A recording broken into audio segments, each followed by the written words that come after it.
something. What do I say? Okay, now let's listen to what we just scrap recorded. Listen. Okay. Whatever fund I give to the others is not applicable to me. Let's do this. This is HOLI BYTE, a podcast series from the Hands-On Learning Initiative. In our series on Nobel Prizes, Gayathri tells us about 2 Nobel Prize winning discoveries, both related in some way or another to very compact and heavy stars called neutron stars. Here's Gayathri. Dude.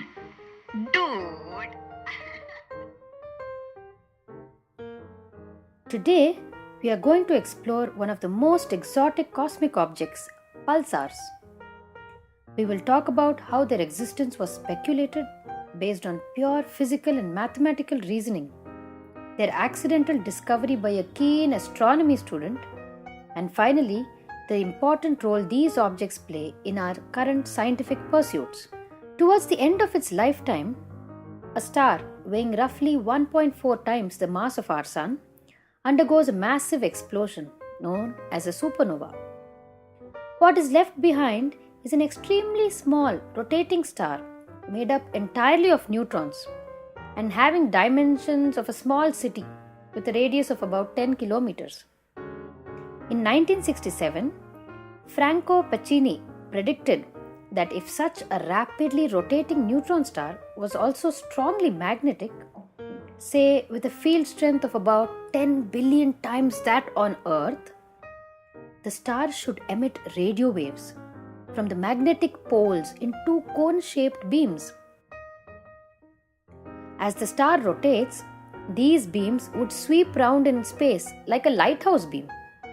And each time one of them points towards the Earth, we should be able to record a radio pulse. Not too far away from Pacini, Jocelyn Bell was a graduate student at Cambridge, working with Professor Anthony Hewish. In the same year as Pacini's prediction, Bell observed a stream of radio pulses every 1.33 seconds, originating from one particular location of the sky. The natural response was to assume that the signal was due to some man-made radio frequency interference. This theory was soon eliminated because a second telescope confirmed the pulsed emission.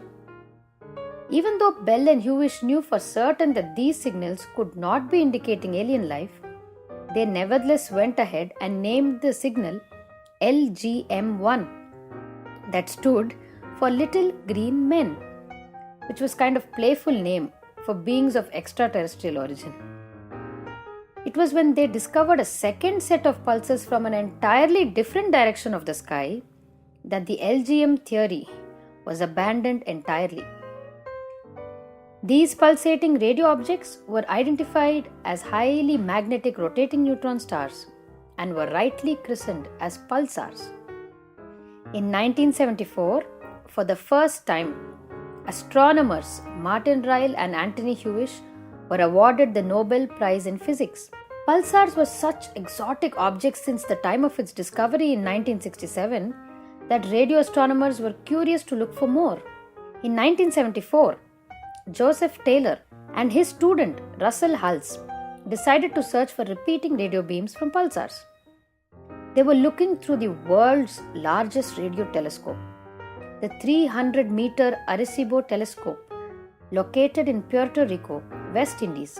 They detected extremely fast radio pulsations coming from a source, which they immediately identified as a rapidly rotating magnetic neutron star.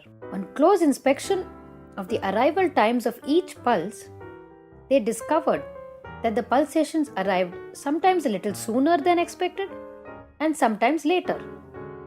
These variations in the pulse arrival time were not random, but had a smooth and repetitive pattern with a repetition period of 7.75 hours.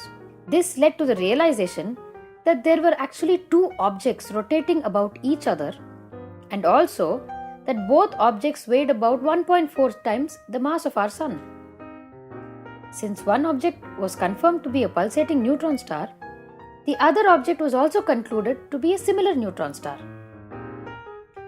This was the first time a binary stellar system containing 2 neutron stars was ever discovered. and the implications were enormous. Hulse and Taylor were awarded the Nobel Prize in Physics in 1993 for the discovery of this double pulsar, PSR 1913 plus 16. Just as an accelerating electrical charge would emit radiation, for example, radio waves from an antenna. Similarly, according to Einstein's theory of general relativity, accelerating masses should emit gravitational radiation. This radiation, we now understand, is a propagating deformation of space-time. The heavier the objects in the binary system, the stronger the gravitational radiation would be. It is impossible to create such massive objects in the laboratory to test the predictions of general relativity. However, Hulse and Taylor's discovery of the double neutron star system helped us do just this. Because this system emits gravitational radiation, its binary orbit would shrink in size, and so the orbital period would be expected to decrease over time. This has been measured by current-day telescopes. Unsurprisingly, the measurements are in complete agreement with the celebrated Einstein's predictions of general relativity. Unsurprisingly, the measurements are in complete agreement with the celebrated Einstein's predictions using general relativity. That is why the Hulse-Taylor pulsar was such a fundamental discovery. It was the first candidate gravitational wave emitter. The recently discovered gravitational waves were from a similar object, but that involved two black holes orbiting one another. The discovery of pulsars is one instance where predictions made in theoretical physics were succeeded by careful experiments and observations and finally led to the opening up of an entirely new window of physics that will motivate further experiments and so forth. So the next time you work out something strange, the next time you see something fishy in your calculations, the next time you observe something out of place, remember to put on your thinking caps. You may very well be on your way to the next big discovery in science. Hope you enjoyed that Holy Bite in our Nobel Prize series. For more information, check out our Facebook page, HOLI, Hands-On Learning Initiative.